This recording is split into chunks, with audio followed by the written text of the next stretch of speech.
Let's go ahead and solve this systems of equation problem using substitution. Let's see what our options are now. We can solve for x for that, and then we end up having to divide by a -7. We don't want to deal with that. And then over here, we have to end up dividing by a -5. We don't want to mess with that either. What we can do is isolate either one of these in the second equation because as you can see, all of the coefficients right here are divisible by 2. So if we have 2x plus 2y equals -6, let's go ahead and solve for x. So we have 2x equals -2y minus 6, divide every term by 2. So we have an x equals -y minus 3. Now that we've isolated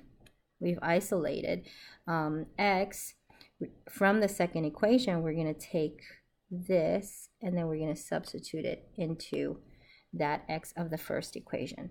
Okay, so we have a -7 times -y minus 3 minus 5y equals 11.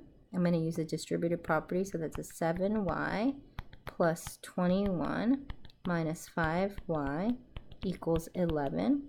We have a 7 and a -5, that's a 2y plus 21 equals 11. Subtract 21 on both sides.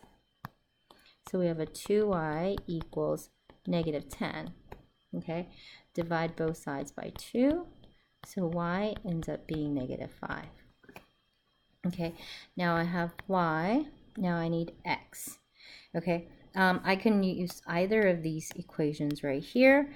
I actually like the second one. Okay, so I'm going to use the second equation. So we have a 2x plus 2y equals -6. We have a 2x plus 2 times -5 equals -6. So 2x minus 10 equals -6. Add 10 on both sides. So we have a 2x equals 4. Divide both sides by 2. So x equals 2. Okay, our coordinate that we got is 2, -5. Let's go ahead and check to see if it works. Okay, so in the first equation, we have a -7. X is going to be 2 minus 5. We have a -5 equals 11. Let's see if that works. So we have a -14 plus 25 equals 11, and a 25 minus 14, that does equal 11. So 11 does equal 11. Okay, so it checks out on the first equation. Second equation, 2x plus 2y equals -6. 2 times 2 plus 2 times -5 should equal -6. So that's a 4 minus 10 equals -6. So we have a -6 equaling a -6. And that also checks out. Okay, so that is your final answer. Okay, good job, guys.